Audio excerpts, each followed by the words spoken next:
Dengan nama Allah yang maha luas dan kekal belas kasih-Nya kepada orang mukmin, lagi maha penyayang kepada semua makhluknya. Alif Lam Mim Ra. Itulah ayat-ayat Al-Quran. Wahai Muhammad, ayat-ayat yang diturunkan kepadamu dari Tuhanmu adalah benar. Akan tetapi sebagian besar manusia tidak mau mempercayainya. Wahai manusia, Allah adalah Tuhan yang meninggikan bangunan langit tanpa tiang-tiang sebagaimana kalian saksikan. Kemudian Dia naik ke atas Arasy. Allah menundukkan matahari dan bulan untuk kehidupan kalian. Masing-masing berjalan sampai pada waktu yang telah ditentukan. Dialah Tuhan yang mengendalikan segala urusan. Dialah yang menjelaskan dengan rinci semua ayat-ayatnya supaya kalian benar-benar mau percaya kepada hari pertemuan dengan Tuhan kalian. Dialah Tuhan yang membentangkan bumi dan meletakkan gunung-gunung dan sungai-sungai di atasnya. Dia menumbuhkan setiap macam buah-buahan dan dijadikan berpasang-pasangan. Dialah yang menyelimutkan malam pada siang. Sungguh dalam semua itu ada tanda-tanda kekuasaan Allah bagi kaum yang mau berpikir. Di bumi terdapat bagian-bagian tanah yang saling berdampingan, kebun-kebun anggur dan berbagai tanaman, kurma yang bertandan dan tidak bertandan, sekalipun diairi dengan air yang sama, tetapi kami lebihkan rasanya satu dari yang lain. Sungguh dalam kejadian itu benar-benar menjadi bukti kekuasaan Allah bagi kaum yang berakal. Wahai Muhammad, jika engkau merasa heran pada kekuasaan Allah, maka sebenarnya yang lebih mengherankan adalah ucapan orang-orang kafir. Apakah kalau kami sudah menjadi tanah, kami kelak akan dihidupkan kembali menjadi manusia baru? Mereka adalah orang-orang yang kafir kepada Tuhan mereka. Di akhirat kelak, leher-leher mereka akan dibelenggu. Mereka adalah penghuni neraka dan kekal di dalamnya. Wahai Muhammad, mereka minta kepadamu untuk disegerakan turunnya azab sebelum turunnya rahmat. Sungguh azab serupa itu telah menimpa kaum sebelum mereka. Sungguh Tuhanmu memiliki sifat pengampun bagi manusia yang telah berlaku zalim, dan sungguh Tuhanmu sangat keras siksanya. Orang-orang kafir berkata, mengapa tidak diturunkan saja kepada Muhammad sesuatu mukjizat dari Tuhannya? Wahai Muhammad, sesungguhnya engkau hanyalah orang yang memberi ancaman, dan untuk tiap-tiap kaum diutus Rasul yang menjadi pemberi petunjuk kepada jalan Allah. Allah mengetahui janin yang dikandung oleh setiap perempuan, janin yang keguguran dari rahim perempuan dan kehamilan yang bertambah besar. Segala sesuatu ada kadar ukurannya di sisi Tuhan. Dialah Tuhan yang mengetahui hal yang gaib dan hal yang nyata. Tuhan yang maha agung lagi maha tinggi. Bagi Allah sama saja, siapapun di antara kalian yang merahasiakan ucapannya atau mengucapkannya dengan terang-terangan, dan siapapun yang merahasiakan sesuatu di malam hari dan menampakkan sesuatu di siang hari. Allah memiliki malaikat yang senantiasa mengawal manusia dari depan dan dari belakangnya. Para malaikat mengawasi perbuatan manusia atas perintah Allah.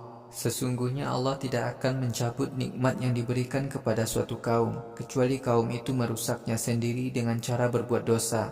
Apabila Allah menghendaki mengazab suatu kaum, maka tidak akan ada yang dapat merintanginya, dan mereka tidak mempunyai penolong selain Dia. Dialah Tuhan yang memperlihatkan kilat kepada kalian yang menimbulkan rasa takut dan harap, dan Tuhan yang menciptakan awan yang membawa butir-butir air hujan yang berat. Petir tunduk kepada Allah dengan mentaati perintahnya, dan para malaikat selalu takut kepadanya. Dia mengirimkan petir, lalu menimpa siapa saja yang Allah kehendaki. Namun orang-orang kafir selalu membantah agama Allah. Sesungguhnya Allah itu sangat keras siksanya. Allah lah yang memiliki ajakan kepada kalimat tauhid. Orang-orang yang memohon kepada Tuhan-Tuhan selain Allah, maka Tuhan-Tuhan itu tidak dapat mengabulkan sesuatu pun untuk orang yang memohon. Mereka ibarat orang yang mengambil air dengan kedua tangannya. Air itu akan dimasukkan ke mulutnya. Ternyata air yang di tangannya telah habis karena bocor. Sesungguhnya permohonan orang kafir kepada Tuhan-Tuhan mereka sia-sia belaka. Segala yang ada di langit dan di bumi tunduk semata-mata kepada Allah. Ada yang dengan sukarela dan ada yang terpaksa. Begitu juga bayang-bayangnya tunduk di waktu pagi dan sore hari. Wahai Muhammad, katakanlah, siapakah penguasa langit dan bumi? Jawab mereka, Allah. Katakanlah, mengapa kalian menjadikan Tuhan-Tuhan selain Allah sebagai sesembahan, padahal Tuhan-Tuhan itu sama sekali tidak mampu memberikan manfaat atau menimpakan kerugian kepada diri mereka sendiri? Katakanlah, apakah sama orang yang buta dengan orang yang melihat? Atau apakah sama kegelapan dengan cahaya? Atau apakah mereka yang menyembah Tuhan-Tuhan selain Allah menganggap bahwa Tuhan-Tuhan itu dapat menciptakan sesuatu seperti Allah menciptakan makhluknya? Sungguh mereka sangat tidak paham tentang ciptaan Allah. Katakanlah, Allah pencipta segala sesuatu dan dialah Tuhan yang Maha Esa lagi Maha Pemaksa. Allah telah menurunkan air hujan dari langit, lalu air itu mengalir di lembah-lembah dengan ketetapannya. Lalu bagian atas dari air yang mengalir itu ada buih, logam-logam yang dilebur dengan api untuk membuat perhiasan atau peralatan-peralatan lain. Bagian atasnya ada buih seperti bagian atas air yang mengalir. Demikianlah Allah memberikan perumpamaan antara yang benar dengan yang batil. Adapun buih, dia akan lenyap tanpa bekas, sedangkan segala sesuatu yang bermanfaat akan tetap berada di muka bumi. Demikianlah Allah memberikan perumpamaan-perumpamaannya kepada manusia. Bagi orang-orang yang menaati seruan Tuhan mereka, mereka akan mendapatkan balasan kebaikan. Bagi mereka yang tidak menaati Allah, sekiranya mereka memiliki semua kekayaan yang ada di bumi dan ditambah lagi sebanyak itu, kemudian mereka gunakan semuanya itu untuk menebus azab di akhirat karena dosa-dosanya di dunia, niscaya Allah tidak akan menerimanya. Mereka akan mendapatkan azab karena amal buruk mereka. Tempat tinggal mereka adalah Jahannam, seburuk-buruk tempat tinggal. Wahai Muhammad, apakah sama orang yang mengerti tentang kebenaran yang diturunkan kepadamu dari Tuhanmu dengan orang yang buta terhadap kebenaran? Sesungguhnya hanya orang-orang yang memiliki akal sehat yang memperhatikan perbedaan itu, yaitu orang-orang yang mau menyempurnakan janjinya kepada Allah dan tidak merusak perjanjiannya itu. Orang-orang yang mau menyambung tali silaturahmi yang Allah perintahkan kepada mereka, mereka yang takut kepada Tuhan mereka dan takut akan balasan yang buruk di akhirat atas perbuatan mereka di dunia. Orang-orang yang bersabar mencari keridhaan Tuhan mereka, mereka melaksanakan sholat, mengeluarkan zakat secara sembunyi-sembunyi atau terang-terangan dari sebagian rezeki yang kami berikan kepada mereka, dan mereka membalas perbuatan buruk dengan perbuatan baik. Mereka itu akan mendapatkan balasan yang baik kelak di akhirat, yaitu surga-surga Adnin. Mereka akan memasuki surga itu bersama nenek moyang mereka yang saleh, istri-istri mereka, dan anak keturunan mereka. Malaikat masuk ke tempat mereka dari setiap pintu. Para malaikat mengucapkan salam sejahtera bagi kalian karena kesabaran yang telah kalian lakukan di dunia, dan sungguh bagi kalian balasan yang baik di akhirat. Orang-orang yang telah melanggar janjinya kepada Allah setelah mereka sepakati dan memutuskan silaturahmi yang Allah perintahkan kepada mereka untuk menyambungnya, serta melakukan kerusakan di muka bumi, mereka mendapatkan kutukan Allah, dan mereka akan mendapatkan balasan buruk di akhirat. Allah lah yang melapangkan rezeki bagi siapa yang dikehendakinya dan menyempitkannya. Mereka bergembira dengan kehidupan dunia, padahal kehidupan dunia hanyalah kesenangan yang sangat remeh dibandingkan dengan kesenangan akhirat. Orang-orang kafir berkata, alangkah baiknya sekiranya sebuah mukjizat diturunkan kepada Muhammad dari Tuhannya. Katakanlah, sesungguhnya Allah akan menyesatkan siapa yang dikehendakinya karena dosa-dosanya, dan memberi hidayah kepada siapa yang mau bertaubat kepadanya, yaitu mereka yang beriman dan hatinya menjadi tentram ketika mengingat Allah. Ketahuilah, sesungguhnya dengan mengingat Allah semua hati akan menjadi tentram. Orang-orang yang bertaubat, yaitu mereka yang beriman dan beramal saleh, sungguh mereka mendapat balasan kebaikan dan tempat kembali yang sebaik-baiknya. Wahai Muhammad, demikianlah kami telah mengutus kamu kepada bangsa Arab dan bangsa-bangsa lain. Sebelum itu telah kami utus rasul-rasul kepada berbagai bangsa. Kami utus kamu agar kamu membacakan kepada mereka Al-Quran yang kami wahyukan kepadamu. Namun mereka kafir kepada Tuhan yang Maha Belas Kasih. Katakanlah, Allah Tuhanku, tiada Tuhan selain Dia. Kepadanya lah aku bertawakal dan kepadanya lah aku bertaubat. Sekiranya Al-Quran dapat menerbangkan gunung atau memotong-motong bumi atau menjadikan orang-orang mati dapat berbicara, niscaya orang-orang kafir tetap tidak mau beriman. Urusan mukjizat dan balasan bagi orang-orang kafir hanyalah di tangan Allah. Tidakkah orang-orang beriman mau mengetahui, sekiranya Allah menghendaki, niscaya semua manusia akan diberi hidayah. Orang-orang kafir akan tetap mendapatkan siksa karena dosa-dosa mereka.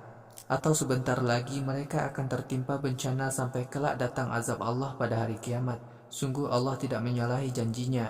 Wahai Muhammad, sungguh para rasul sebelum kamu telah diolok-olok. Lalu aku kirimkan hukuman kepada orang-orang kafir. Kemudian aku azab mereka. Karena itu, bagaimana akibat buruk dari azab itu? Siapakah Tuhan yang mengawasi semua perbuatan yang dilakukan oleh setiap manusia? Kaum musyrik menyembah Tuhan-Tuhan selain Allah sebagai sekutunya. Katakanlah kepada mereka, sebutkan sifat-sifat yang kalian sukai untuk berhala-berhala itu. Apakah kalian akan memberitahu tentang sesuatu yang ada di bumi yang tidak Allah ketahui? Atau kalian sekedar omong kosong? Bahkan tipu daya orang kafir dan pengingkaran mereka terhadap ajaran Allah ditampakkan baik di hadapan mereka.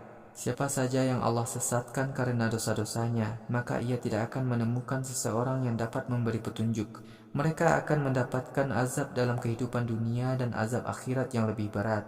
Tidak seorang pun yang dapat menjauhkan mereka dari siksa Allah. Gambaran surga yang dijanjikan kepada orang-orang yang taat adalah taman yang di bawahnya mengalir sungai-sungai, dan makanannya terus tersedia selama-lamanya. Naungan surga itu abadi. Itulah balasan baik bagi orang-orang yang taat. Sedangkan balasan bagi orang kafir adalah neraka. Wahai Muhammad, orang-orang Yahudi dan Nasrani yang telah kami beri kitab merasa gembira dengan Al-Quran yang diturunkan kepadamu. Tetapi ada satu golongan dari mereka yang mengingkari sebagian isi Al-Quran. Katakanlah, aku hanya diperintahkan untuk taat kepada Allah, dan sama sekali tidak boleh menyekutukan Allah dengan apapun. Aku hanya mengajak manusia beribadah kepadanya, dan hanya kepadanya kelak aku kembali. Demikianlah telah kami turunkan hukum-hukum agama berbahasa Arab kepada Muhammad. Wahai Muhammad, jika kamu menuruti hawa nafsu orang-orang kafir setelah datang Al-Quran kepadamu, maka tidak ada seorang pun yang akan menjadi penolong dan pelindung kamu dari azab Allah. Wahai Muhammad, kami telah utus beberapa rasul sebelum kamu, dan kami telah berikan istri-istri dan anak-anak kepada mereka. Tidak seorang pun rasul membawa mukjizat kecuali dengan izin Allah. Setiap masa kerasulan ada kitab suci yang sesuai dengan zamannya. Allah akan mengampuni dosa siapa yang dikehendakinya. Allah akan menghancurkan siapa yang dikehendakinya. Dan Allah akan menguatkan siapa yang dikehendakinya. Dialah yang memiliki kitab induk di Lauhil Mahfuz. Wahai Muhammad, sungguh akan kami perlihatkan kepadamu sebagian dari ancaman kami kepada kaum kafir, atau kami matikan engkau. Karena sesungguhnya engkau hanya berkewajiban untuk menyampaikan ancaman Tuhanmu, dan kamilah yang bertanggung jawab untuk mengadili perkara mereka. Tidakkah kaum kafir mau berpikir bahwa sesungguhnya kami telah mendatangi negeri Makkah? Kami kurangi kekuasaan mereka mulai dari tepi-tepinya. Allah adalah Tuhan yang memberi keputusan, dan tidak ada yang dapat menghalangi keputusannya. Dialah yang maha cepat memperhitungkan amal manusia. Orang-orang kafir sebelum kaum kafir Makkah telah melakukan tipu daya kepada Allah, dan Allah lah yang menguasai semua tipu daya mereka. Allah mengetahui semua perbuatan yang dilakukan oleh setiap orang, dan kelak orang-orang kafir akan tahu siapakah yang mendapatkan balasan buruk di akhirat. Orang-orang kafir berkata, wahai Muhammad, engkau bukanlah seorang rasul. Katakanlah, cukuplah Allah menjadi saksi antara aku, kalian dan para ulama Yahudi dan Nasrani yang beriman kepadaku.